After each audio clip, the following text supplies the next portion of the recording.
saben harto de lupus, porque están aquí, son participativos, así que saben un montón. Pero la idea es tratar de hacer volver a revisar algunos temas y las dudas que tengan, no tengo ningún problema en interrumpir mi pregunta. La hoja de ruta de esta presentación es primero definir la enfermedad, hablar brevemente de la etiopatogenia, que quiere decir qué es lo que provoca la enfermedad, cuál es la importancia del lupus, el diagnóstico del lupus, manifestaciones clínicas y algunas consideraciones respecto del lupus y el embarazo. Es un tema importante porque la mayoría aquí...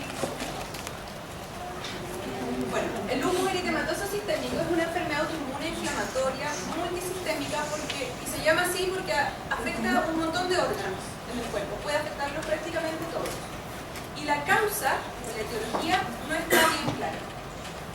Existe un amplio espectro de manifestaciones clínicas que eso ustedes me imagino que ya lo sabrán.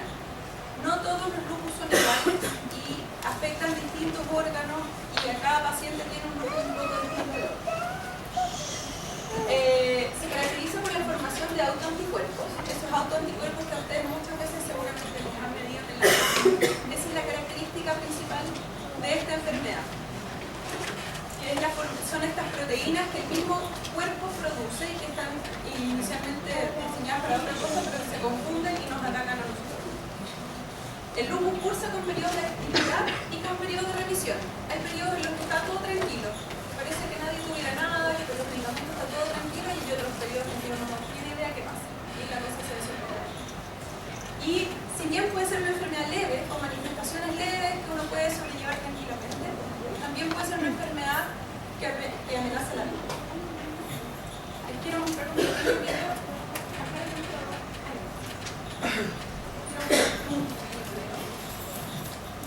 Esto es una agrupación de lupus en el Reino Unido y es un video que se hizo para crear conciencia respecto al lupus. Y yo se los quiero mostrar.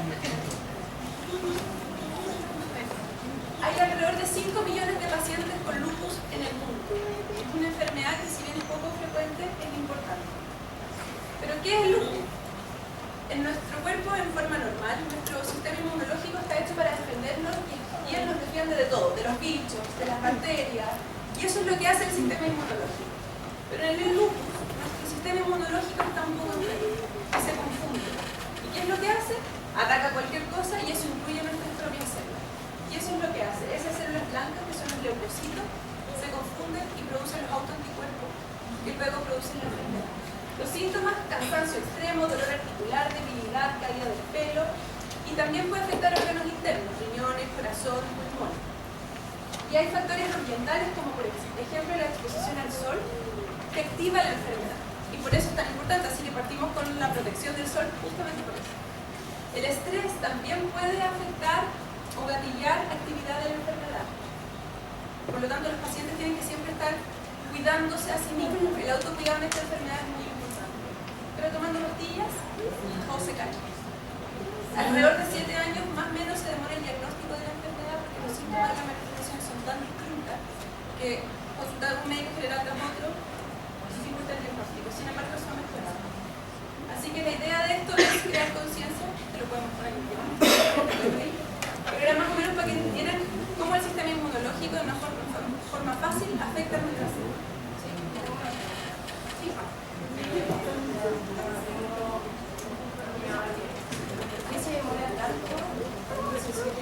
Eso es un promedio y eso es el estudio de 30 años. Actualmente hay más conciencia de la enfermedad y el diagnóstico se demora menos. Se demuestra que los síntomas son acumulativos en el tiempo. Hoy día se te puede estar cayendo el pelo, a lo mejor el otro mes o el próximo año te empiezan a doler las articulaciones, en 3 años más se te altera el hemograma, aparecen anticuerpos, entonces la cosa se demora. Entonces, claro, el primero que te vio con solo caída de pelo, no cachó que tenía otra cosa. Entonces, a la medida que pasa el tiempo, es bien fácil se generar después de la batalla. Pero es por eso que se demora, porque las personas aditivo en el tiempo lo deciden. Perfecto. Entonces, ¿a quiénes están? Si se fijan ustedes, son la mayoría mujeres. Por cada 9 mujeres hay un paciente hombre con lupus. Es una enfermedad predominantemente sexual. El 65% se diagnostica entre los 16 y los 55 años. Y existen diferencias por etnias. Las más importantes es que los pacientes de origen o de etnia afroamericana o hispana tenemos enfermedades más graves y con son peores pronósticos. Eso no significa que con tratamiento andemos bastante bien en realidad, pero están un poquito más graves algunas manifestaciones. ¿Qué factores influyen en la aparición del lupus? Lo primero es que es de causa desconocida, no tenemos idea por qué, pero sabemos, o sea, no tenemos idea por qué hoy día, aquí, ahora le tenemos, pero sí sabemos que muchos factores influyen. El más importante es la susceptibilidad genética. A lo largo de los años se han ido descubriendo muchos genes involucrados en la aparición de la enfermedad. Hay muchas vías genéticas por las cuales hay predisposición para tener lupus. Por eso es que cuando a ustedes les deben haber preguntado esto 10 veces. Alguien en su familia con alguna enfermedad autoinmune, alguien con lupus, ¿no es cierto? Porque es importante, porque hay un componente genético. Los factores hormonales se cree, no se sabe muy bien cuál es el mecanismo, pero la mayoría somos mujeres, estrógeno, testosterona, y se supone que tendrían algún rol en la enfermedad. Los factores ambientales más importantes implicados en el desarrollo de la enfermedad, lo primero es la luz UV, luz ultravioleta A, la A y la B, son importantes. ¿Por qué? Porque al impactar la piel, los rayos UV lo que hacen es destruir las células del epidermis. Al destruir esas células se expone el núcleo de las células, que generalmente está guardadito. Y como expongo el núcleo, tienen estas células blancas que yo les mostraba que están ahí locas como caras de gato. Y esta es la comidita para esas células. Entonces se vuelven locas. Eso es lo que necesitan para activarse y generar estos autoanticuerpos y producir la enfermedad. Por lo tanto, la prevención y la protección de la UV es fundamental en este momento. Las infecciones. Se ha asociado la aparición del lupus luego de alguna infección por algunos agentes virales puntuales, citomegalovirus, virus Epstein-Barr, virus varicela zoster. No quiere decir que el hecho de tener esta infección fue lo que generó una enfermedad, que probablemente se ha asociado y ha gatillado en algunos pacientes el desarrollo del lupus. Drogas. Algunas drogas, ivermectina, entre otras, se asocian a manifestaciones clínicas de lupus. O sea, en el fondo es a gatillar el lupus. Lo último, el estrés. ¿A quién no le ha pasado que siente que su enfermedad se activa un poco cuando se pasan por periodos importantes? A muchos pacientes. El estrés es súper importante y en ese sentido el autocuidado, de preocuparse, de evitar exponerse a situaciones. Tampoco se trata de que se van a caer una burbuja y que nadie la puede tocar ni mirar ni nada. Pero sí a preocuparse y estar consciente de que deben cuidarse. Estos son los criterios diagnósticos de lupus del Colegio Americano de Reumatología que se publicaron en el año 99. Y esto es para más o menos mencionarlo.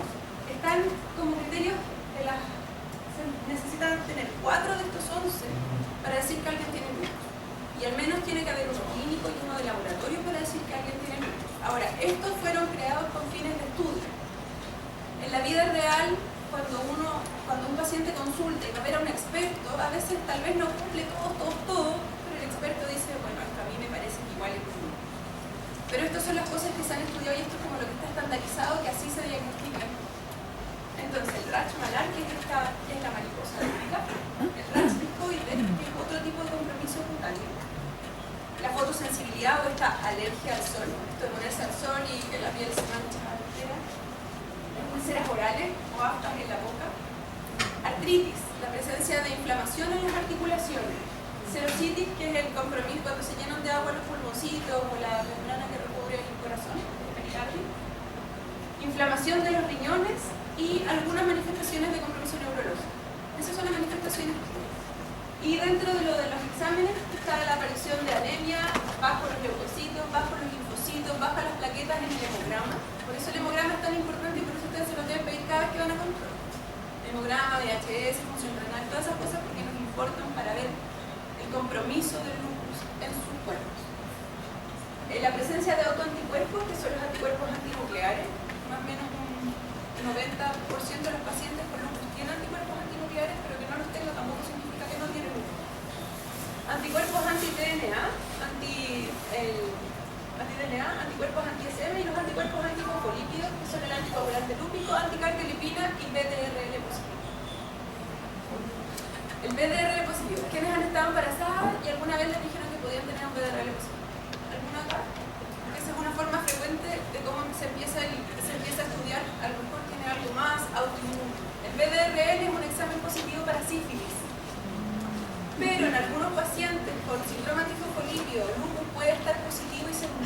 falso positivo, que se confunde con un anticuerpo.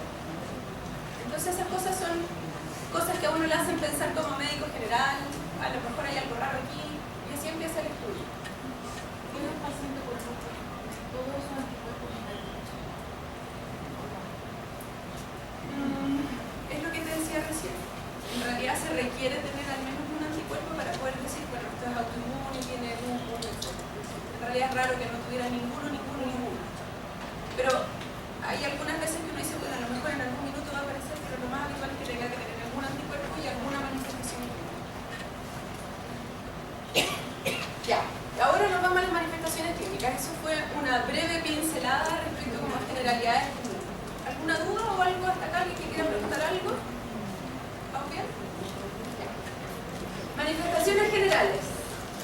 Fatigabilidad. ¿Quién no se cansa? Vivimos en una ciudad estresada, en un país que está estresado. Todos nos cansamos, pero la fatigabilidad en el grupo es una fatigabilidad extrema. Una cosa que uno dice, no me quiero ni levantar, no me quiero mover. Y no tiene que ver con qué hice, con qué nada de eso. Es una fatigabilidad distinta.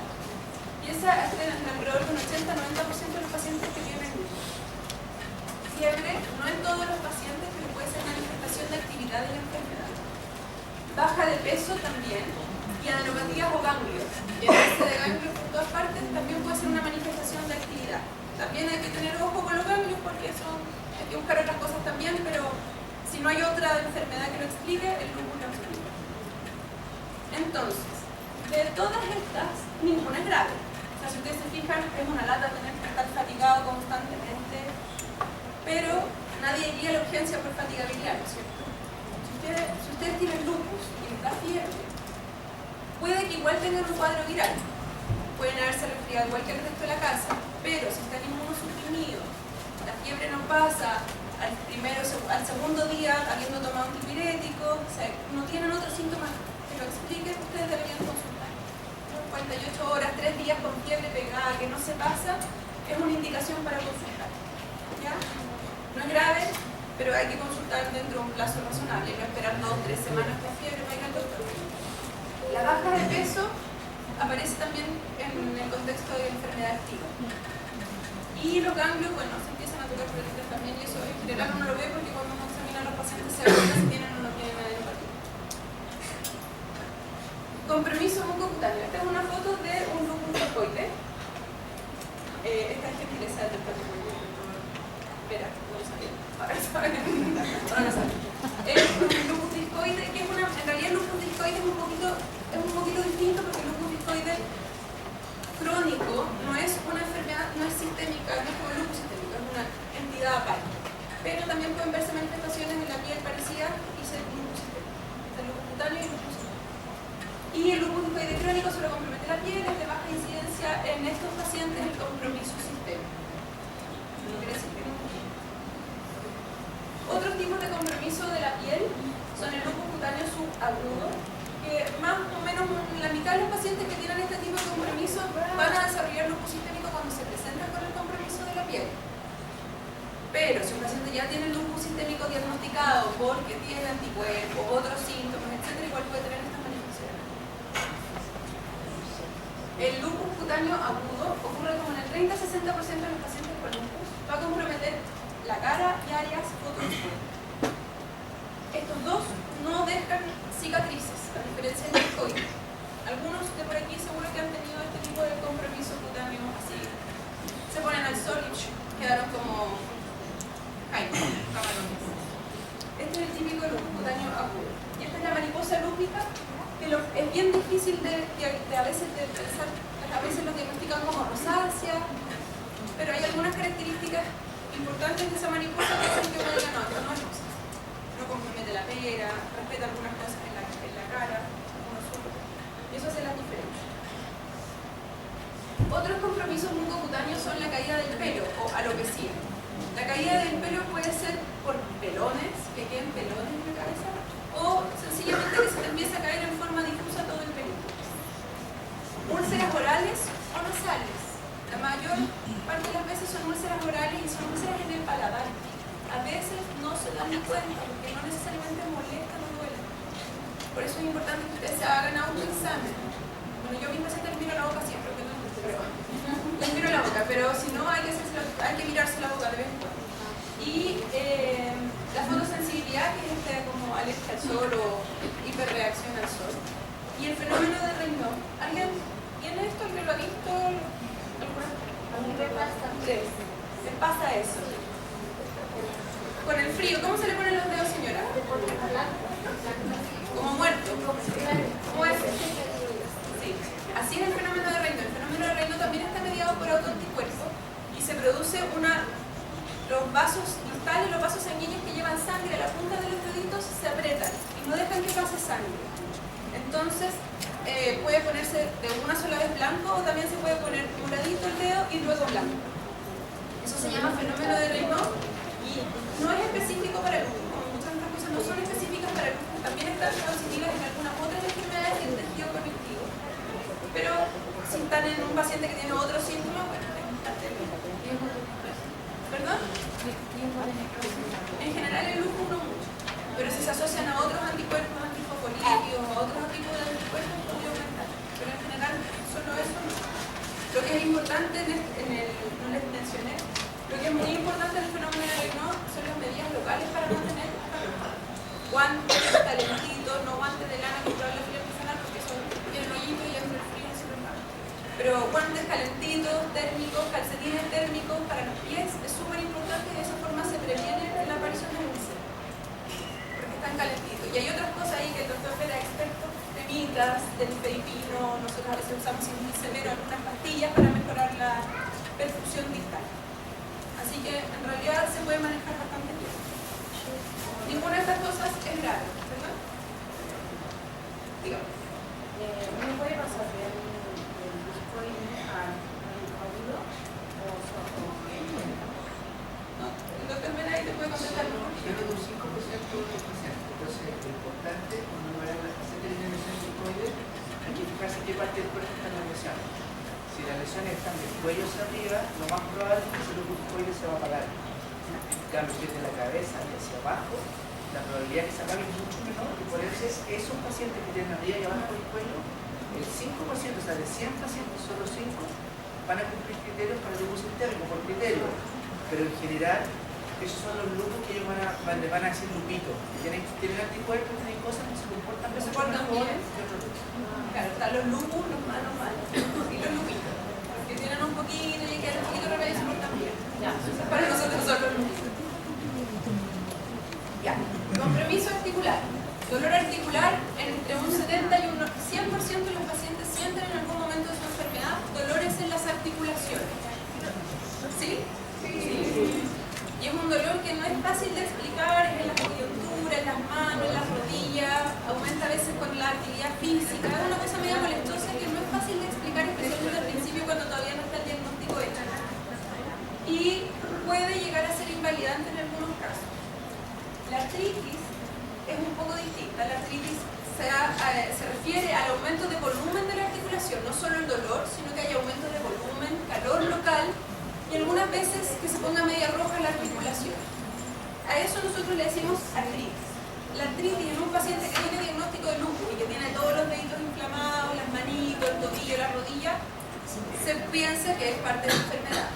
Sin embargo, si un paciente con lupus está inmunosuprimido, está tomándose todas sus pastillas, es un buen paciente, se toma todo lo que el doctor le dice, igual que todos ustedes, entonces se le inflama una rodilla así roja, caliente, que le duele de un día para otro, tiene fiebre, eso es un poco difícil. Eso sigue siendo una artritis de rodilla, pero el riesgo de que eso sea infeccioso es un poco más alto que tenga más articulaciones comprometidas.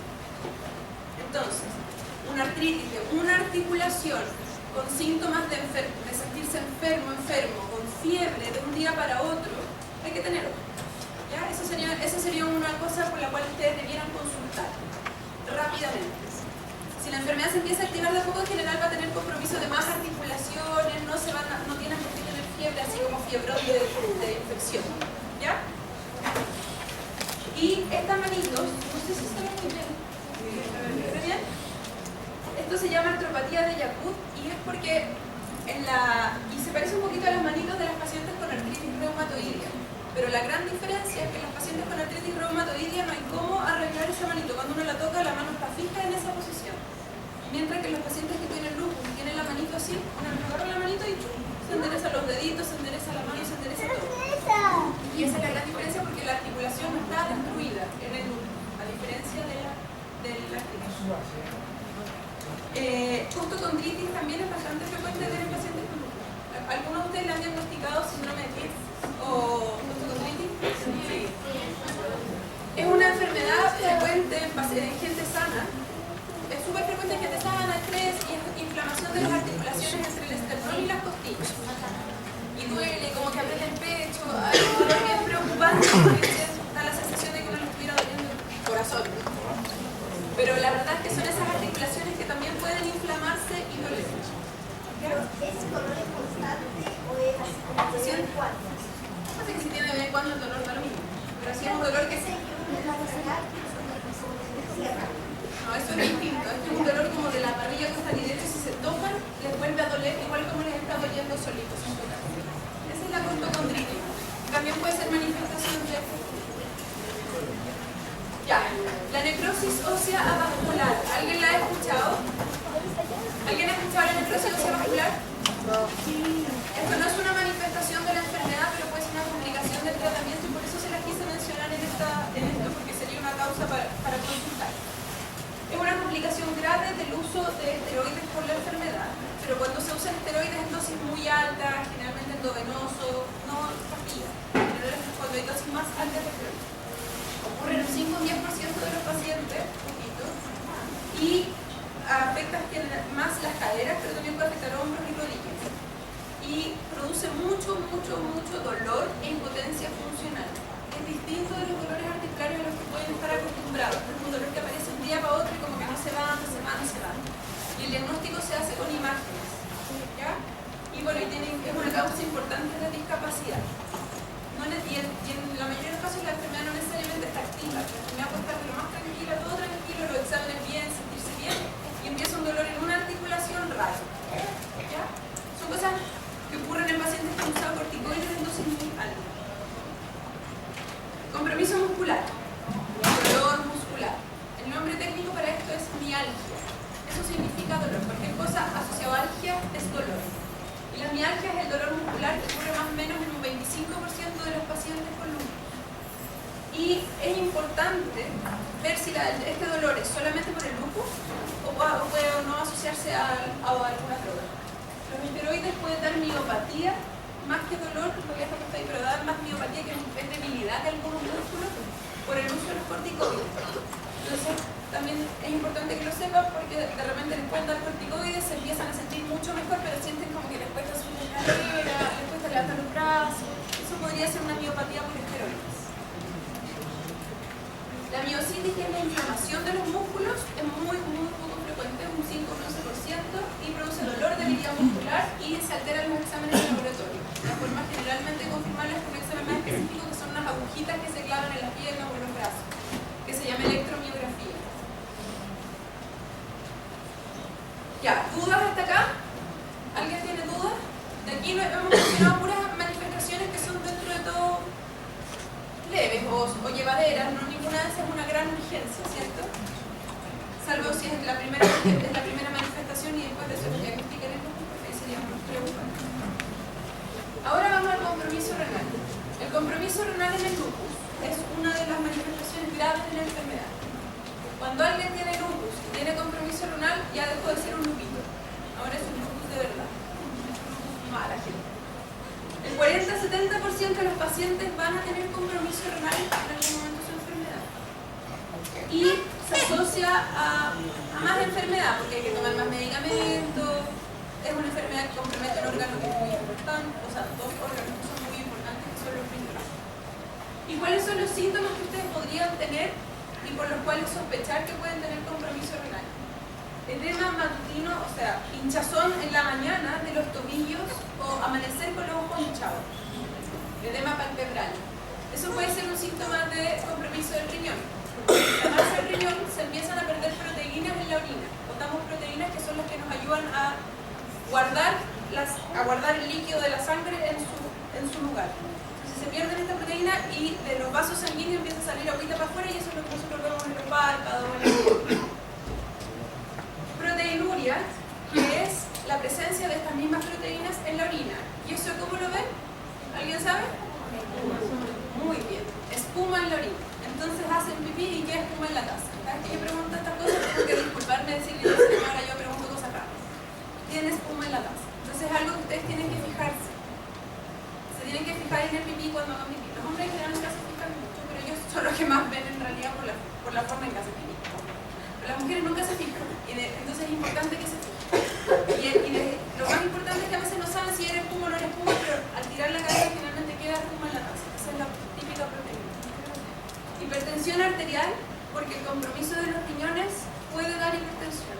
Entonces, si de un día para otro alguien que no era hipertenso empieza a tener síntomas, le toma dolor de cabeza, no sé qué, le toman la presión y está hipertensa, eso es un signo de alarma de que pudiera haber compromiso renal. Pueden ser un montón de otras cosas, pero si se asocia además que están hinchados, que además están teniendo pipí con espuma, es un síntoma importante. Pipí en la orina, o sea, sangre en la orina. La sangre en la orina es poco frecuente, nunca van a ver que esté la taza roja ni nada, eso no pasa en el lupus, pero sí aparecen glóbulos rojos en el examen de orina. Eso es lo que nosotros buscamos cuando les pedimos examen de orina cada vez que van al conservador. Y aumento de peso porque empiezan a juntar agua, no es que aumenten de peso porque están buenas para comer dulce, es porque empiezan a acumular agüita. ¿Ya? Entonces esos son más o menos los síntomas que podrían tener si tienen compromiso del riñón. ¿Alguien por aquí que haya tenido compromiso del riñón? ¿Ya? ¿Algún otro síntoma que a mí se me haya pasado? ¿Alguna otra cosa? Ah, porque están así como urgentes, claro, están así como claro, como están hinchadas, la piel se pone como brilla. Muchas gracias. Y lo acompaño. ¿Cuál es tu nombre? Caro. Por lo que acabo de explicar, como pierden proteínas en la orina, entonces los vasos sanguíneos que llevan toda la sangre, que tienen distintos componentes, pierden el componente líquido. Y esto empieza como a salir del vaso sanguíneo hacia afuera y se acumula en el tejido subcutáneo, en la parte de abajo de la piel. Entonces, y acumulan líquido, entonces aumentan de peso, pero por el líquido, que no están botando. Quiero hacerte una pregunta. Sí, claro. La espuma del No, no es diferente porque la diabetes también se botan orina, o sea, proteínas en la orina, así que no es distinta. Es igual. Ya, los hallazgos de laboratorio en esta inflamación de los riñones que se llama nefritis son presencia de proteinuria y hay valores estándar. Yo se los puse en realidad porque creí que podía ser, pero la verdad es que esto lo va a ver su médico tratante. Que son más de 500 miligramos en 24 horas de proteinuria en la orina, eso se considera patológico. Y se considera que es parte de la nefritis lúpica. Y anormalidades en el sedimento urinario, la presencia de leucocitos o glóbulos rojos sin haber infección urinaria u otra explicación es para pensar que hay una nefritis lúpica. Y la presencia de cilindros con inclusiones también. Tengo una pregunta. ¿Disminuye la cantidad de orina? Si no hay falla renal, no. Porque la nefritis lúpica en general se manifiesta con la inflamación del riñón, pero la función renal está conservada, el riñón sigue filtrando. Por lo tanto, no disminuye la cantidad de orina porque el riñón sigue filtrando. Pero si es muy grave y en algunas que son más graves y debutan muy violentamente, pudiera haber deterioro de la función renal con disminución de la cantidad de orina, pero no es lo mismo. Y eso ya requiere diario. Es que bueno, hacemos historia porque si alguien debutó y tenía falla renal y estaba muy agudo, a lo mejor sí, pero no necesariamente. De hecho, la idea y actualmente es que el tratamiento sea lo más precoz posible para desinflamar los riñones y que nadie pierda la función renal. Es el objetivo final del tratamiento. Ya, compromiso hematológico. Esto es lo que pasa con la sangre. Anemia en un 80% de los pacientes y se correlaciona con la actividad de la enfermedad. Cuando alguien viene a verme con lupus y tiene un hemograma que está impecable, no tiene anemia, no tiene leucopenia, no tiene linfopenia, tiene una VHS normal, qué felicidad. Pero si tiene un poco de anemia, tiene bajos los glóbulos blancos, tiene bajos los linfocitos, yo pienso que ese paciente tiene un lupus táctico. Siempre y cuando no haya otra causa que lo explique, obviamente.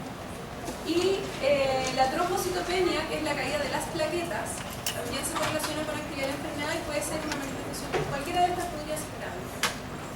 La trombocitopenia leve se considera entre 100 y 150 mil y severa menos de 50 mil. Puede producir hemorragias, lesiones en la piel asociadas asociada a la caída de plaquetas, que son estas petequias. 50.000 son 50.000. Sí, la que traje. Número total de plaquetas. ¿Dónde está Regia? ¿Ahora está bien? Sí, yo tuve severa. Ah, es severo. Muy severo. Y estos son los típicos puntitos que se ven en la piel cuando hay pocas plaquetas y se llaman petequias. Y puede aparecer años antes. Hay un montón de pacientes que les han diagnosticado púrpura trombocitopénico idiopático y un par de años después aparecen los anticuerpos y otras manifestaciones y ¡pam! Era lupus.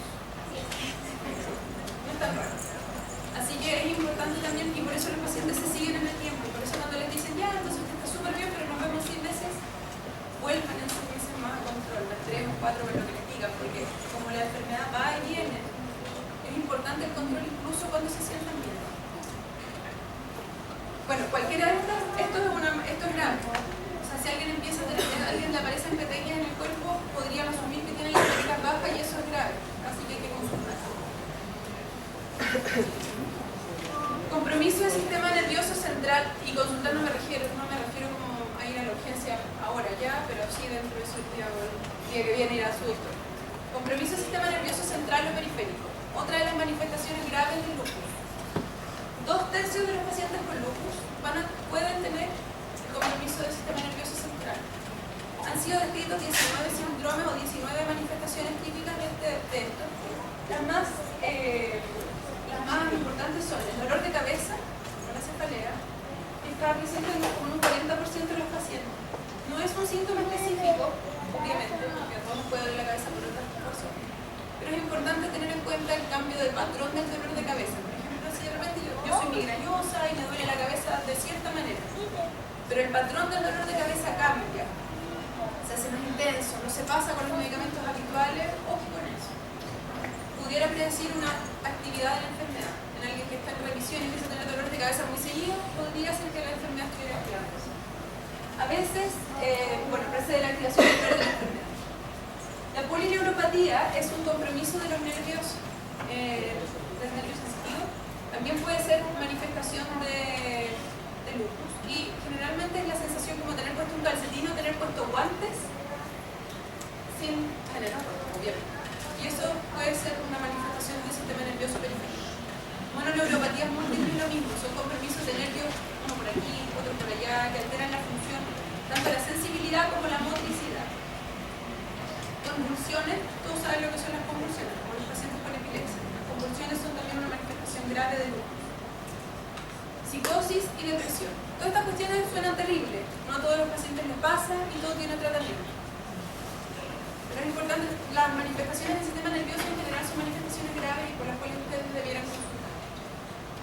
Una consulta. Yo estoy diagnosticada en el año 98 y antes de ser diagnosticada tuve una meningitis. Perfecto. Un mes antes de ser diagnosticada. Y después no tuve compromiso renal, tengo una nefropatía y todas las... En el Todo combo. lo que me Todo lo que incluye adelante, hasta cáncer y todas las cosas que tengo. ¿Ya? Y luego, hace como 8 años atrás, tuve un accidente vascular. La accidente vascular es... Tiene... sigue. Ah, no lo sigue. No lo puse aquí, pero la foto de esta muestra un accidente vascular. Los accidentes vasculares también pueden ser manifestación de la enfermedad. En el caso suyo en particular, no sé si fue la enfermedad o fue por algún otro factor asociado, pero el accidente vascular también podría ser manifestación no del lupus, sino que del síndrome antifosfolípido asociado al lupus. ¿Ya? No es tan habitual que solo en alguien con lupus que no tiene otra cosa le dé un accidente vascular. Pero podría ser en pacientes que tienen síndrome antifosfolípido, que es un síndrome que se asocia a eventos trombóticos, no solo del cerebro o de otros. Y me dijo el médico que existía la posibilidad de que volviera a tener un accidente vascular, que volviera a presentar otra meningitis. Porque el lupus me dijo así. Pues no lo podría decir porque no conozco su caso en particular, pero los lupus van y vienen, remisión, remisión. En general, si está con un tratamiento adecuado, las probabilidades son mucho más bajas. Y no sé por qué le dio el accidente vascular, así que no sé si me queda. Pero si le dijeron eso, sí, probablemente es así. Yo tengo otra pregunta. Sí, dime. ¿Cómo puedo diferenciar entre depresión y cambios hormonales? Así como... Porque, de repente, porque a veces no sé diferenciar si es depresión o realmente estoy triste porque estoy en mi periodo menstrual o porque viene. Porque hay momentos en que estoy demasiado demasiado triste.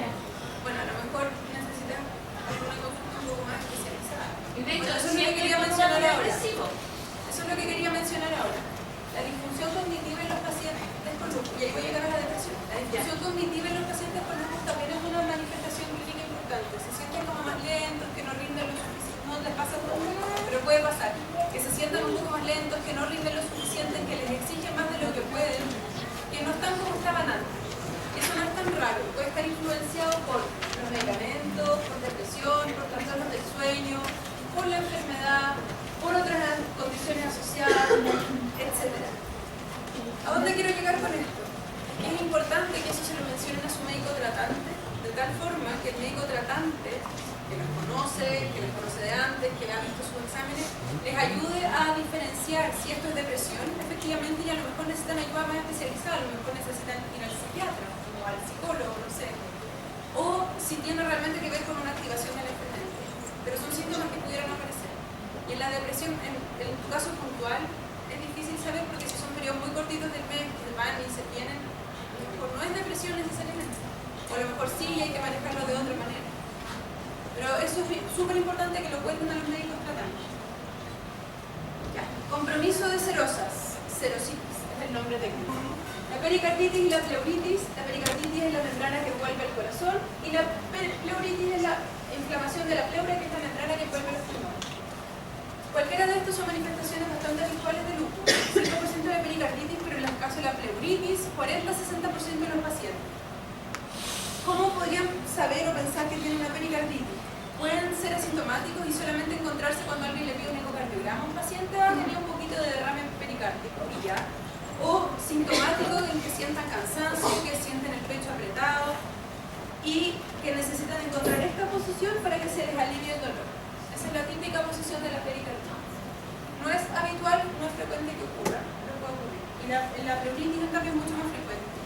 Y la pleuritis, que es cuando se junta agüita en los pulmones, me imagino que alguien le tiene que haber dicho eso. Da un dolor como al tórax, que duele como una puntada. Es la sensación de que no pueden respirar lo suficientemente profundo. Esas manifestaciones no son tan graves en realidad, son controlables, pero pueden estar en el contexto de un poco más grave. Manifestaciones cardiovasculares. El corazón también se puede inflamar, pero es súper raro. ¿Es una manifestación grave? Sí, pero rara. Y la endocarditis de Lehmann-Sachs, que es otra enfermedad de las válvulas del corazón, aparece en los ecocardiogramas y también se sospecha cuando uno oculta un soplo en un paciente con lupus, o aparece un soplo nuevo, o aparece cansancio, y por eso es tan importante el control médico regular. ¿Ya? Se asocia también con el síndrome antifosfolípico. Ya, esto es súper importante, por eso está en mayúscula, morado, puse morado para todo. Aterosclerosis está acelerada en el lupus, forma más placas de ateroma que el resto de los pacientes. Es la principal causa de mortalidad, no hoy día ni mañana, pero a largo plazo podría ser. Y esto es el control de la enfermedad y otros factores de riesgo cardiovascular es lo más importante en los pacientes con lupus. Si ustedes tienen lupus, el control del sobrepeso, la obesidad, la hipertensión, la diabetes, la insulinoresistencia es más importante que un paciente que solo tiene una de estas enfermedades. La actividad física es un deber para ustedes. Salvo que su enfermedad esté activa y su médico les recomiende mantenerse en reposo, deben hacer actividad física regular. ¿Quién hace actividad física regular acá? Sí.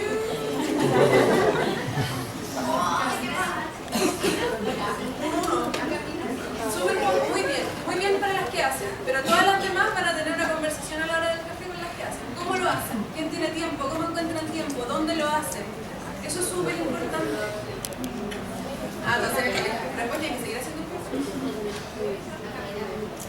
Bueno, hay distintos tipos de actividad física que se pueden hacer, pero la idea es tener una vida lo menos sedentaria posible para mantener el peso, para mantener la parte metabólica estable. Y claro, nadie encuentra tiempo porque hay tantas cosas que hacer, pero eso es muy, muy, muy importante. Así que esa es la tarea para todas. Ya, manifestaciones pulmonares. La enfermedad pulmonar difusa es una enfermedad rara en el lupus, es poco habitual, ocurre en un 10% más o menos y se caracteriza generalmente por cansancio progresivo y cosas específicas cuando uno oculta los pulmones. La La hemorragia alveolar es grave también, pero también por suerte es una manifestación más rara, o sea, menos frecuente en realidad. Manifestaciones gastrointestinales muy frecuentes, 25-40% de los pacientes, más en realidad por la enfermedad, por el tratamiento, con todas las pastillas que toman, molestias gastrointestinales más raras que tengan, ¿cierto? Entonces puede ser por la enfermedad, pero más bien por el tratamiento. Y el hígado se puede inflamar también. Así como se inflaman otros órganos, el hígado también se puede inflamar. Y se caracteriza por elevación de las pruebas hepáticas. En el laboratorio generalmente no da muchos síntomas, pero uno empieza a ver que los exámenes de laboratorio están alteradas las pruebas hepáticas. Por eso los controlamos casi siempre. Y se asocia a una anticuerpo específica y puede no tener síntomas o tener dolor o molestia o sensación de pesadez en la guatita porque crece el hígado. Manifestaciones oftalmológicas. ¿Van todos al oftalmólogo una vez al año? Sí. Ahí estamos, me escuché con el ejercicio, me puse a la queratoconjuntivitis zika es cuando se seca el ojo y está tan seco el ojo que se inflama la córnea y se produce una queratina. Esto puede ser grave y por eso el control oftalmológico es importante. Si el lupus se acompaña de un síndrome de Sjögren va a ser mucho más frecuente que tengan el ojo seco. El síndrome de Sjögren o síndrome del ojo seco, ¿lo conocen? Sí.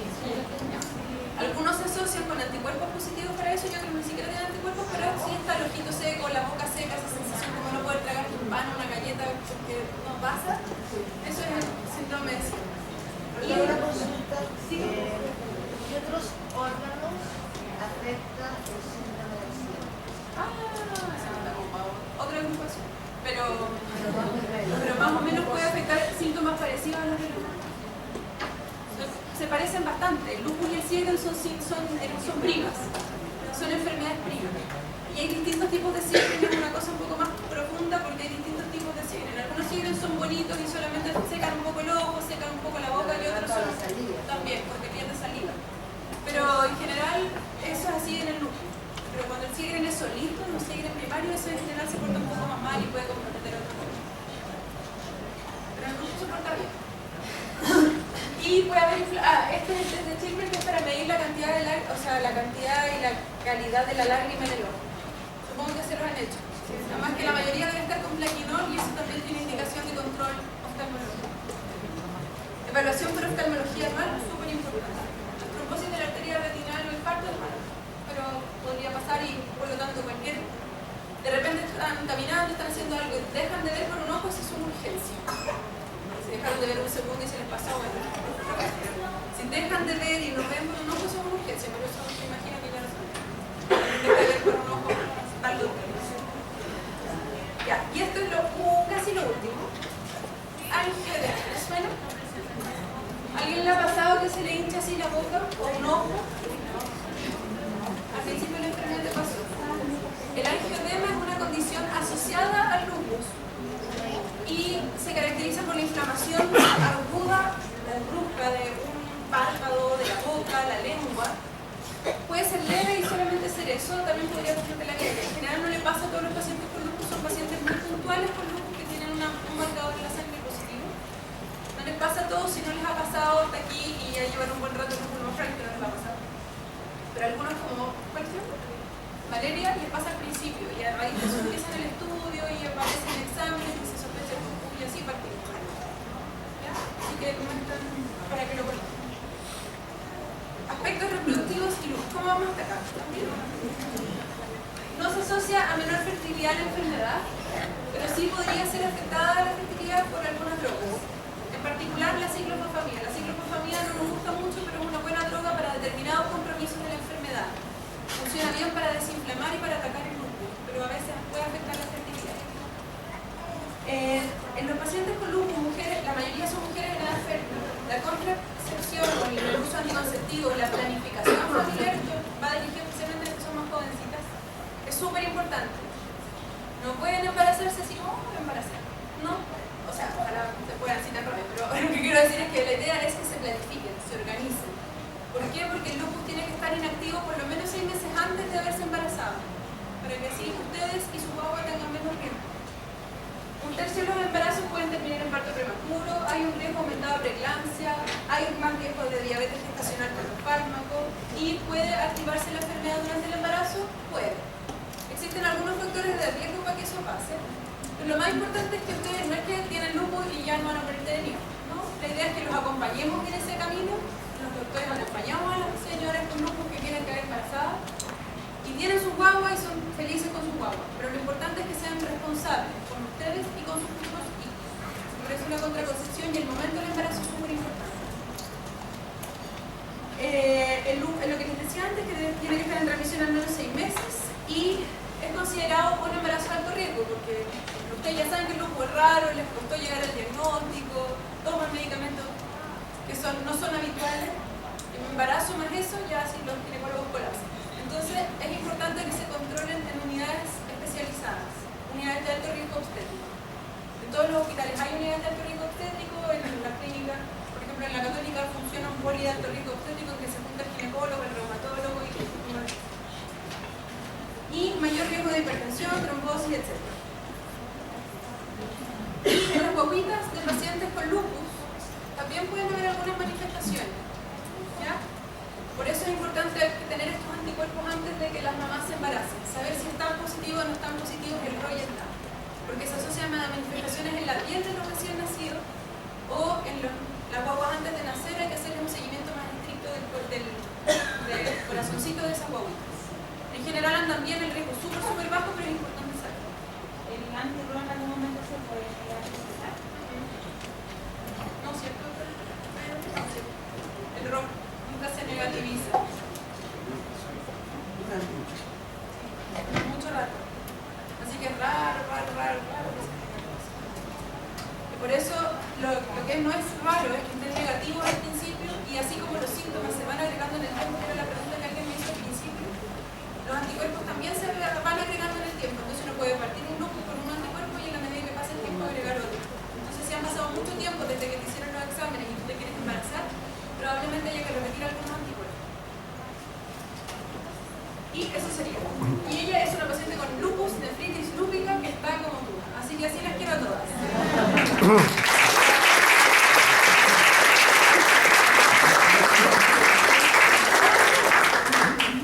¿Alguna duda?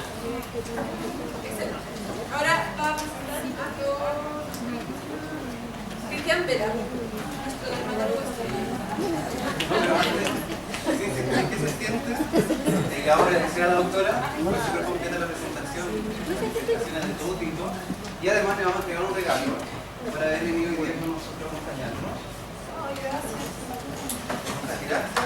Gracias.